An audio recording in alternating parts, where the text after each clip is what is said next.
I'm originally from Houston, Texas. That's where I was born and raised. Basically, stayed out there. Um, I lived out there for 15 years. We ended up moving to Houston. Childhood was pretty good. I had both of my parents in my life. Uh, I was a church kid. Go to church every Sunday, Wednesday, Bible study, all of that good stuff. I was in the choir and everything like that. So God always been a big part of my life and stuff, and my parents would still that in me, and I always have them in my life. I make sure I have them in my life with anything I do, feel what I'm saying? So like, growing up, that was a big part. Music I listened to growing up was MJ. My pops, he loved Michael Jackson, so I would always listen to him and stuff like that. I would always find myself hanging around with my sister. I enjoyed that. She was like a second mom. I would do all the fun stuff with her because my mom, she was older and up in age, so she couldn't really move and really do, like, take me to amusement parks and stuff, so that was my sister. She always been there for me like that in that area, but my mom's, I have a good relationship with her. I always could go to her advice. I always did talk to her and stuff. And we always had that bond of just being able to talk and everything like that. But growing up, when I turned 15, well, 13, my parents, they sent me to Louisiana. And I went to private school. Parents put me in private school. It was cool with some friends that they go way back with. And I stayed with them, went to school for a year, no, 2 years over there, staying over there. I would come back home on breaks and stuff. And then my parents ended up moving to Louisiana and stuff, so we got a place out there. And I ain't gonna lie, like, first moving to Louisiana and stuff, it wasn't the same like back home. I mean, you had more stuff to do and whatnot, so, and plus I was in a different atmosphere. So the genre of music was different, and like fitting in was different, you feel what I'm saying? So like, when I first moved out here, I would get clowned. They would be like, oh, you talk like a white boy. And I'm like, white boy? But where I'm from and stuff like that, setting I was in, I mean, niggas talk proper, you feel what I'm saying? So like, it was just that mindset, that mentality that I was around out here, like, trying to belittle me on how I talk and stuff like that, but I didn't let that get to me. I mean, there was times when I was down about it, but I just didn't let it get to me. I had to keep on going, you feel what I'm saying? And you always gonna come across people quick to call you weird and stuff just because you're different. But I had to learn out of that, it's okay to be different, you feel what I'm saying? Just because you're doing something different, it's always good to be outside the box or do something bigger, because at the end of the day, you're gonna get attention and people gonna look at you more. The saying that somebody had taught me, if a person got a bag of chips, they got Lay's, everybody else eating Doritos, who the person that's outside watching that group, who they gonna look at more? The person with the Lay's and the person with the group with all the Doritos. They gonna see why he just eating that bag of Lay's. Like, that's weird, why he ain't with them? It's okay to do that, and that's what I had to learn. So I just didn't let it get to me.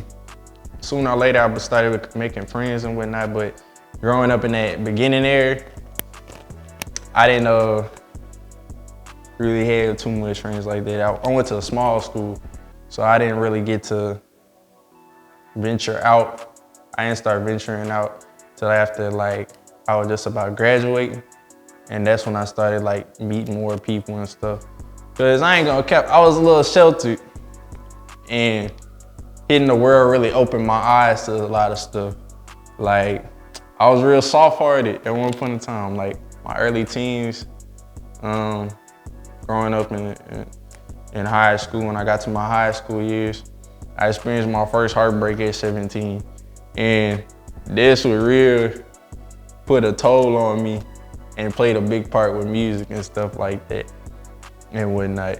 That was like the beginning era on something.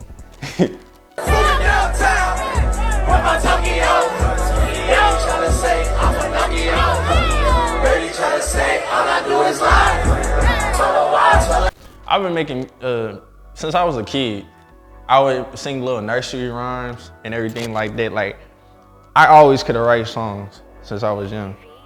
And when I would go sleep to my cousin's house when I was young, right before I came to Louisiana, he was into like this new wave genre of rap. And I would listen to it and I was like iffy about it. He would like listen to Uzi, niggas like Uzi, Playboi Carti and stuff.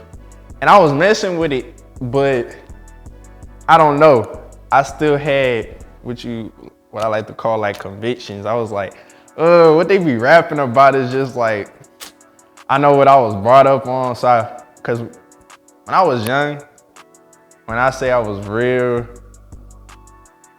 had real convictions and stuff, like I guess I was brought up in church, so a lot of that was in me. So it was hard for me to like get into that arena. But when I started to get inspired about making music, I had met a dude, his name Elijah.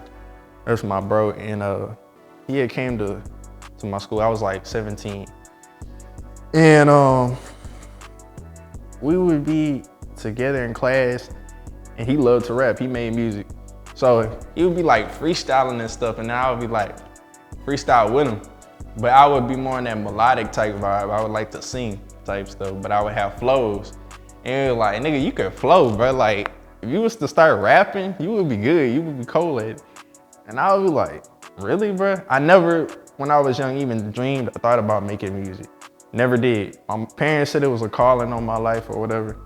They said it was prophesied by a prophet. But I just never did think it would like happen. I didn't have that drive in me. So he was telling me like, you need to start making music and record. So I was just like, yeah, but I didn't take it hard.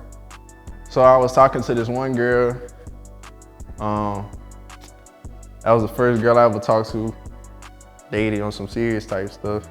Cause another thing too, when I was young, when I was 15 and trying to talk to girls, I guess I was in a small school, so the girls that I was around, they would belittle me and make me feel like I was ugly and stuff like that. So I had low self-esteem when I was young. So at that time, when I had first got a girl I was talking to when I was 17, I was like all happy, and I went to full Nelson. I was like talking about marriage and all that stuff. Like I was green when I was in my teens. So I was doing so much, I kind of scared her off. She didn't even want to mess with me. So it broke my heart. And then I was like, you know what, I'm gonna make a song. And my homeboy, his name Quentin, we was together and stuff, and like, he's like, man, let me hop on that too. So made the song, and it was trash. It was garbage. It was so down bad to the point I didn't know how mixing and mastering worked and like engineering work with music. I thought literally how Drake, how he rap, and all these people rap, I thought they literally just record audio, slap it on the beat, and bam. I thought they literally sounded the way they sound on these songs, and it's not like that. I learned a lot. So like, I recorded myself, the audio on the phone. I found a engineer on Instagram. And like I paid him $20, I believe, to mix and master the song. And I sung on the beat. It was that Drake song, Money in the Grave. I think it's called, but I changed it and made a remix and said Heart in the Grave. So I made that, sung on the beat. He was like, bro, I can't do nothing with this. Like the quality is trash. And so I was like, well, still try. And I'm thinking, I'm promoting it, saying like, I'm thinking it was gonna be fire. It was trash. When we made that, I was like, damn, like, what I wanna do is, after I recorded that, my mom, she had found my lyrics to that song. And she was like, because before I was writing lyrics in my phone, I would write them on the paper. and she had found my lyrics in my room, and she got mad and she was upset, and her feelings was hurt. That was her first time finding out that I was like write music and stuff. And I was like, dang, I need to, and I cussed a lot in that song. I said just about every curse word, ran it like that, and I was like, nah, I gotta chill out on that. And ended up, after I dropped it and stuff, I got laughed at. People were saying it was trash and stuff. So I was like, you know what? I'm not gonna stop making music to at least make one song that people mess with. It gotta be fire. Like, people just gotta mess with it. I gotta prove people wrong.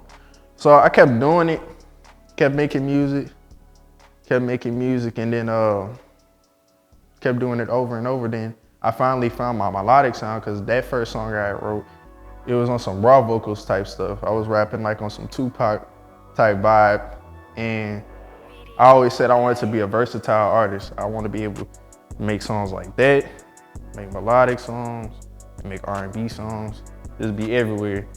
And I started making more like R&B type songs, and I'd be trying to rap too, and niggas would be like, nigga, you need to stop dragging the songs and you need to actually rap.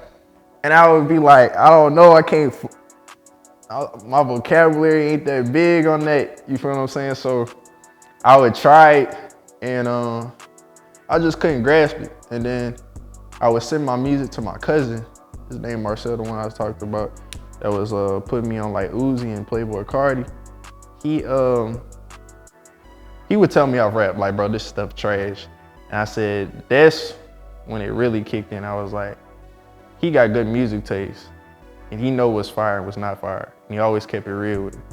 So I was like, I ain't gonna stop till he say it's cold. He say it's cold, because they had people pat me on the back just because I made music and say, yeah, it's fire, but I need that person to just be 100% honest with me. Because I said, I want to be a nigga that make hits. I want songs that be fire, that people be catchy and make and listen to. So I sent it to him, he's telling me it's trash. Then I made a song called Tokyo. Downtown with my Tokyo. Baby tryna say I'm Pinocchio. Baby tryna say all I do is lie. Told her don't be sad and don't cry. So that was the first song that he ever said was fire. And one day I used to work to Lowe's. So shout out Lowe's. But one day I was at Lowe's. One of my partners, his name Fari, he a rapper. Shout out Fari. And he had made a beat. And he was like, bro, go on my YouTube and pick what beat you want and you can take it. So I went home. I was at work, and I was walking around, I was playing the beat while I was working, had my AirPods in. I started writing.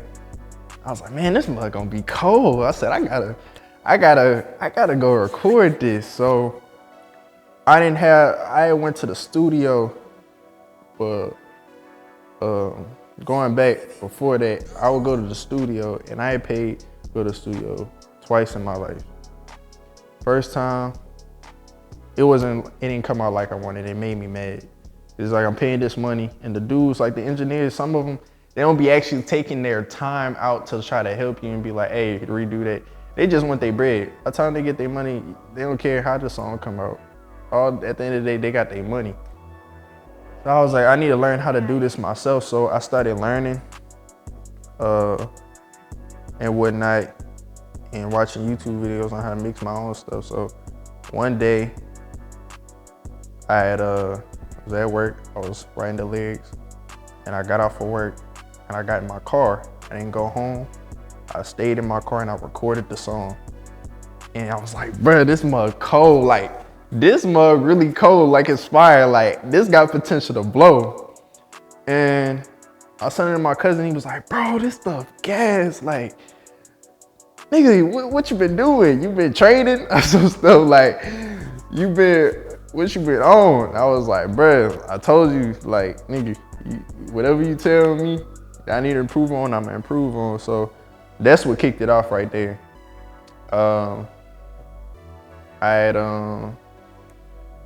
posted it and everything, and everybody was messing with it, bro. He was telling me I was cold, I was fire. That made me feel good about myself. I was like, man, this stuff ain't for naught. You feel what I'm saying? I gotta keep doing this. So it just motivated me to keep going. So ever since Tokyo, that set the bar. I was like, once I dropped that, I said, if I made that, I gotta keep making hits like that. So that's what like really inspired me to do it. And ever since then, I've been making music. Baby, why you looking down? Why you can't face me? There's this guy I listened to, his name's Sofego. I was like, I was on SoundCloud one day and I was just playing through sounds. And he had came on, I was like, man, this dude is hard. Like, he basically, since I was a kid, because if I wanted to rap, I wanted to be on some melodic stuff. And he does exactly like I wanted to do with my music. And I was like, bro, this actually is a genre. So I got my sound from him and like on some Chris Brown type stuff, because I always listen to Chris Brown. And I love Michael Jackson, like his ad-libs and stuff, and then Fago ad-libs. And just like, his vocals go crazy, and SSG Kobe. And like, what really like kicked it off about actually like taking it serious, to trying to pursue it as a career, is when I saw SSG Kobe blew up. Cause he from Centerville, Louisiana. And I ain't gonna lie, at a point in time I was getting discouraged with my music, cause when I was sending it to people and showing them like people that's around here, they would clown it.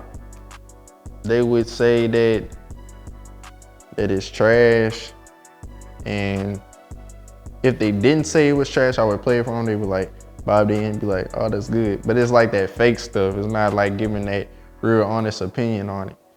And like out here in Louisiana, everybody want to sound like YoungBoy, or they want to sound like Jay the Young, or they want to sound like Kevin Gates. And I ain't got nothing against them. They cold in their own way, but it's like, it gets you down when it's like you trying to be different and it's your style, what you like and doing, and you trying to make it shine, and nobody want to mess with it, because if you're not sounding like him, you lame, or if you're not sounding like him, you soft.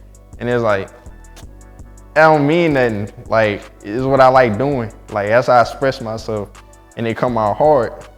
Feel me? So that's when he blew up. It showed me, don't matter what nobody think, because this dude make the same genre of music I make. He make heartbreak songs, love songs, or just songs that just have flair and fun, flexing.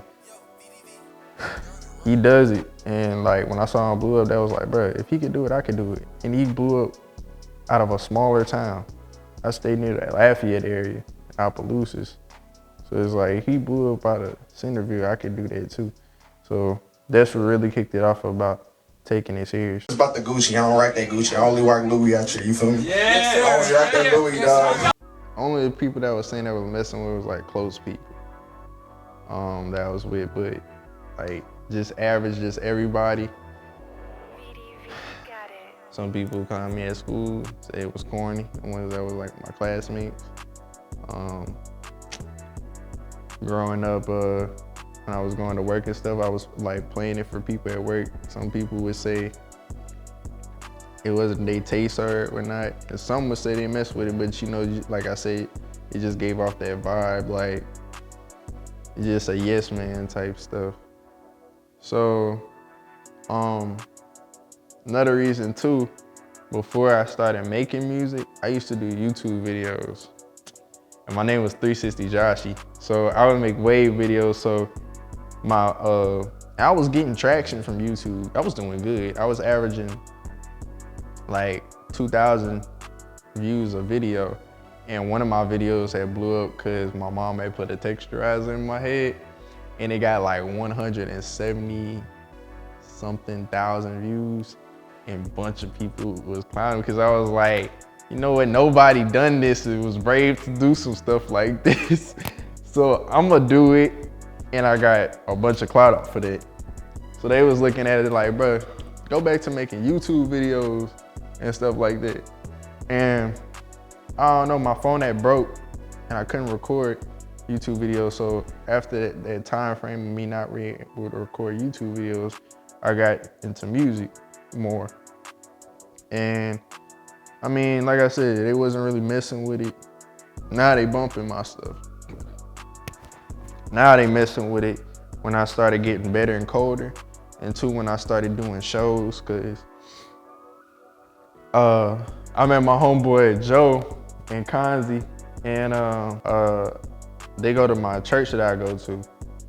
And I had met them, and they was trying to make music and stuff, so I put them on game. I started recording their songs and stuff. We became close friends, now we like brothers.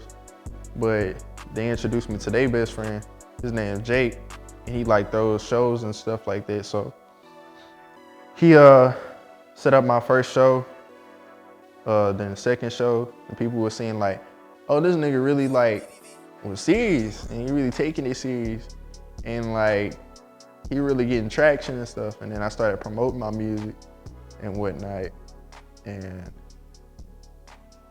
they started seeing like big TikTokers doing my sound, my song and stuff. And then it was like, wow, now it's on some stuff. Now they want to kind of mess with me, and I started seeing like that too. Now that opened my eyes to like when people start seeing you progressing and doing great, they want to come out the clouds and want to come be your friend, be like, oh yeah, I was jamming your stuff. Like I remember one time I went to Vegas and stuff. Somebody had DM me and was like, what you getting me for Christmas? I'm like, getting you for Christmas? He was like, nah, you got the money and all this. Like, you ain't never hit me up in God knows how long. You ain't never liked one of my posts. None of that. Now all of a sudden you wanna come mess with me. Now all of a sudden I'm good, but before I was trash and stuff like that. So it's like, I know who my day ones are, and I know who really mess with me and who really don't. That's why I keep my circle small. When I was young, I used to try to fiend to have a big group of friends. After getting hurt so much and played and used, I learned it's better just to keep your circle small. And I just like having that small group of people that I mess with. I be telling them all the time, like, bro, once I'm up, we all up. Make sure y'all straight, we straight. Even people doing the littlest stuff for me, like small stuff, I wanna make sure they all straight. I wanna show them that I appreciate them, you feel what I'm saying? Cause I'm always a giving person. That's always been me, that's how I was raised. My mom, she always was a giver. So I learned that from her, and my pops too. They some real giving people.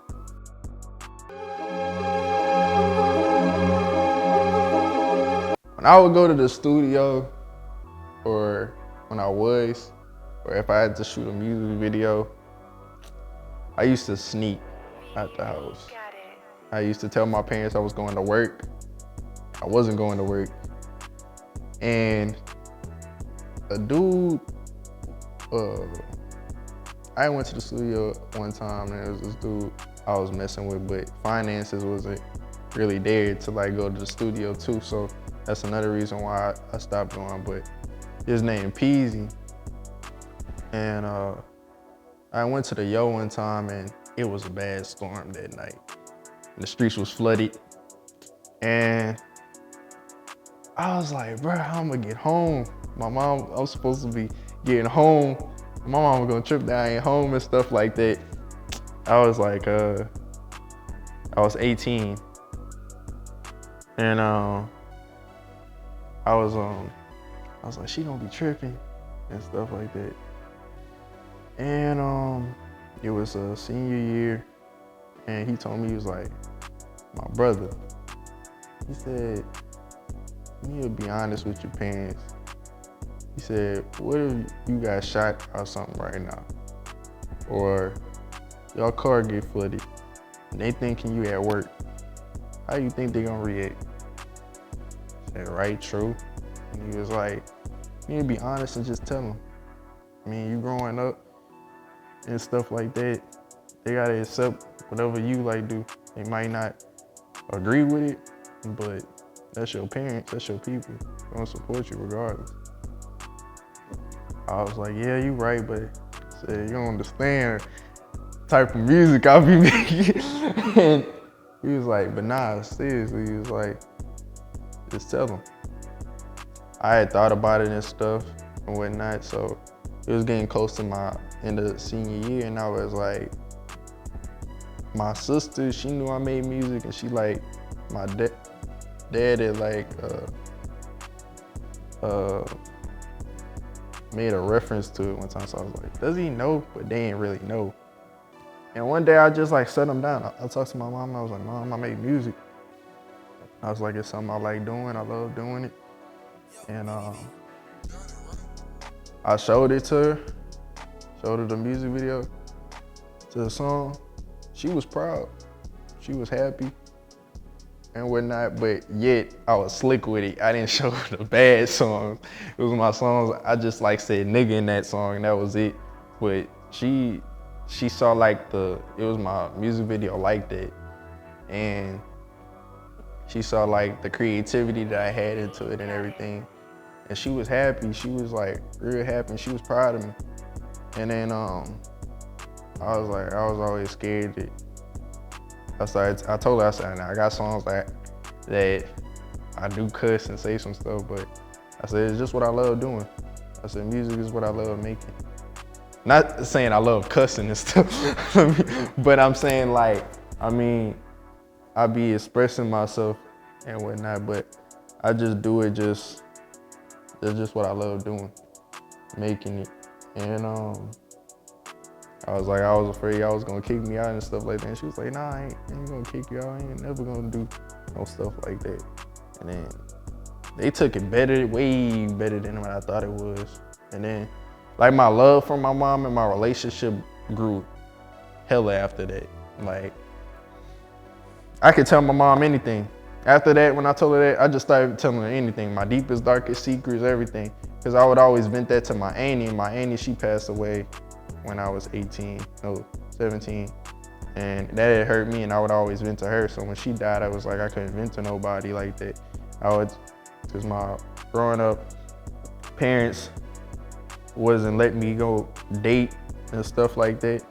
I didn't start doing that till senior year, working and stuff like that. So I would tell my auntie about my girlfriends, everything like that. Anything that I was afraid to tell my mom or my pops, I would tell her. So after, when I told them about the music, it opened up a whole nother door of just expressing myself and being honest and true to them. And they support me to this day. My dad always going on my YouTube, lurking. He was lurking and found one of my songs that I was cussing and stuff. He was like, you need to stop all that. But I was like, I just look at it as a business thing.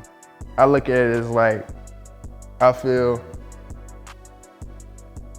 if you're a Christian and all that, they got people that work at bars, doing the liquor and everything, pouring that stuff, giving them the shots. But they got some that don't drink. You know what I'm saying? They don't actually be drinking the alcohol.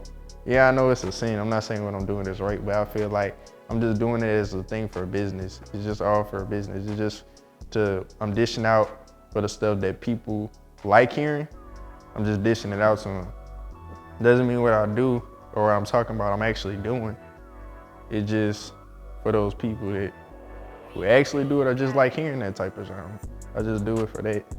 And it's just like I said, I just like making it. It could be any genre. I mess with it. That's what I'm saying. So yeah, that's what happened with that.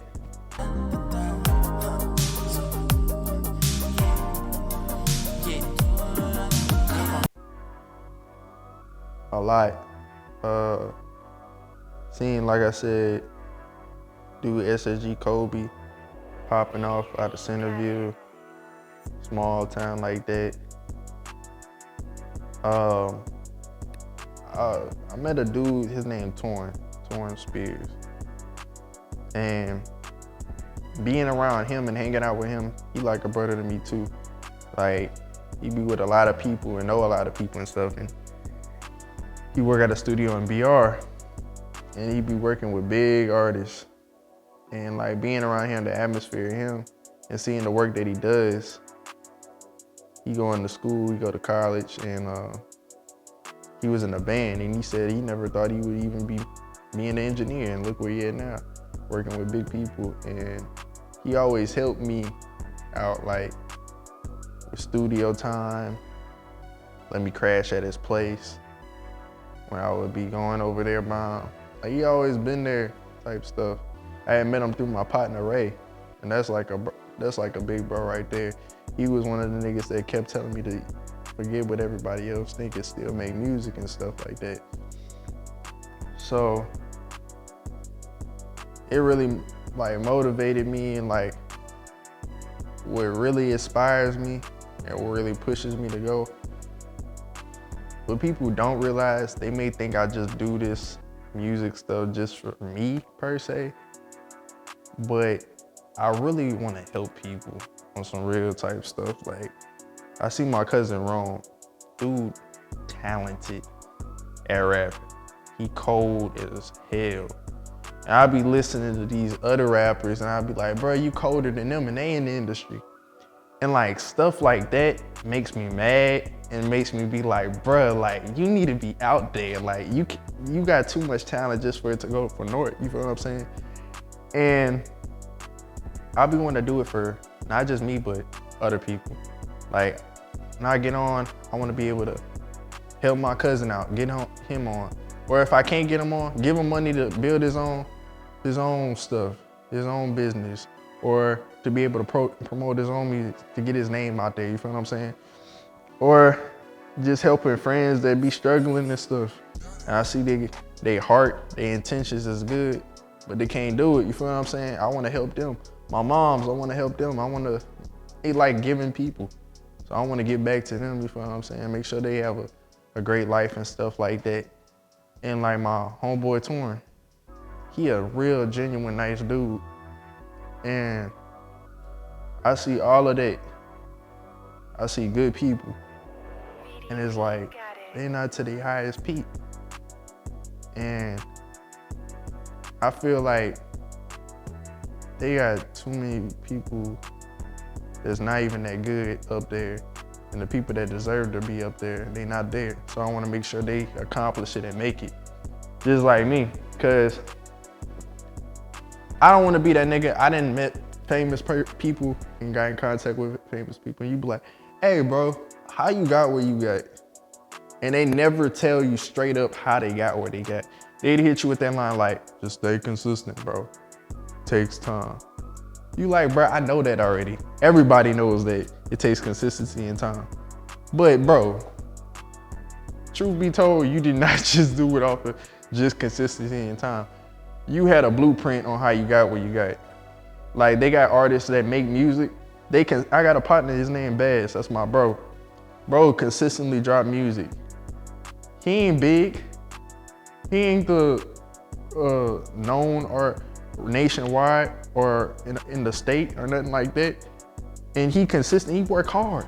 He get his money, go to the studio, everything. He been doing this for years and he still hasn't popped off. And he talented. So it's like, bro, you gotta do something. And I know it is. And me per se, I'm starting to figure stuff out. And I'm knowing how to get there. You feel what I'm saying? But it's taking time. But it's a way you gotta do it, you feel what I'm saying? So I always say when I blow up and stuff, if somebody come up to me and ask me how I got where I got, I'm gonna tell them from point A to point B.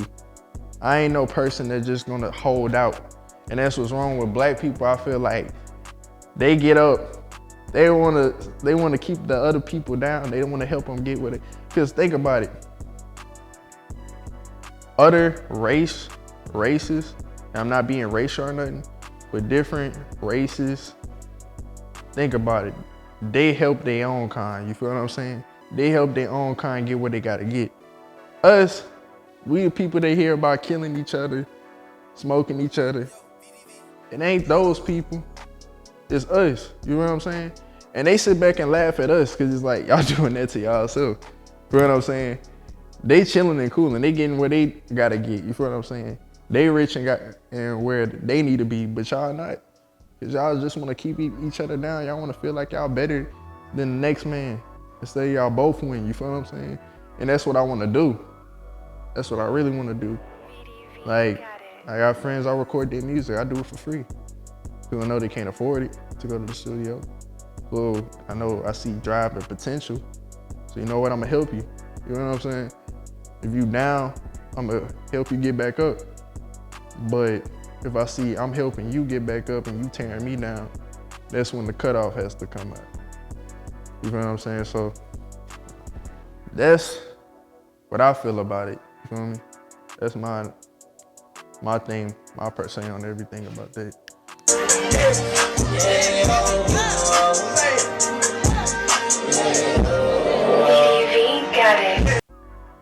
Yay, yo. Yay, yo, yay, yo. That right there. I would hear artists like interviews and they talk about their signature stuff. Like Michael Jackson, he'd be like, da da da da da da. And like stuff like that they do. Like their own little signature thing. And like, I would just be like, dang, that's cold. You got your own unique thing. But my stuff didn't come like naturally. I was like, I'm trying to figure out my own thing. I didn't come like forcing it, excuse me. It came on some natural stuff. Like one day, I think it's Tokyo, that song Tokyo. Or I don't remember what song I first said yeah yo, but I was like rapping and I just said yeah yo. And then when I said it, I was like, it came out crisp, it came out clean. I was like, bro, this mug hard. I'm gonna start using this more. This is gonna be my thing, cause I ain't never heard no rapper say, yeah, yo. So I was like, you know what, I'm gonna just start doing it. That's gonna be my signature stuff. When they hear yeah, yo, they know Roxeno coming on the track. You know what I'm saying? They know that's me. So I was like, when I blow up, trust and believe, I'm gonna have yeah, yo hats. I have yeah, yo hoodies, all of that. People gonna say yeah, yo when I blow. You know what I'm saying?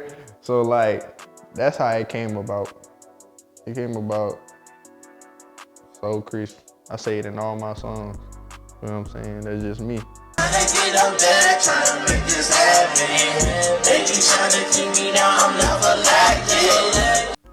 Everybody say my name wrong. Everybody that meet me, they always say Roxeno. And it's not Roxeno, it's Roxeno. But how I came up with Roxeno is, I love roses. And my favorite poem is made by Tupac. It's the rose that grew from the concrete. And basically what he was talking about, what he was saying like, you could come from your lowest state, come from nothing. You can still make it out of that and still shine from all of that and still be successful and great, because it's rare you see a rose grow from concrete. It's rare you see somebody come from nothing and become something. So, like you said, we are the roses. This is the concrete. So, you feel what I'm saying? Like, that motivated me and that touched me on some personal type stuff. So I was like, yeah, I could do it. You know what I'm saying? So, I'm a Dragon Ball Z fan, and they got a video game called Dragon Ball Z. They got a video game called Dragon Ball Xenoverse. So, I took Xenoverse and I took Rose, and I just fused them together and came out with Roxeno, because my original rap name was J Fields, and I rocked that for a while, and it was corny. It was trash, so I changed it. And I changed it to Chosen. But when I had first dropped my song over like Apple Music and everything, my song got onto another dude's account, Apple Music account and Spotify account, because his name was Chosen. So I was like, man, when I saw that, I was like, you know what, I'm gonna make my own unique name. I want it to be a name nobody heard of. I want my name to stand out. Feel me? So that's when I came up with Roxeno. I got some new music. This year I'm finna be more consistent. I've been writing and stuff. I took a break because I was trying to find my sound and better my sound. Well, not find it, better my sound and come up with some new stuff and everything. So you finna see a more consistent me this year, you feel what I'm saying? So it's coming, it's coming. I got a couple bangers on the way. Got a lot more music videos this year too. And yeah, that's what we finna do.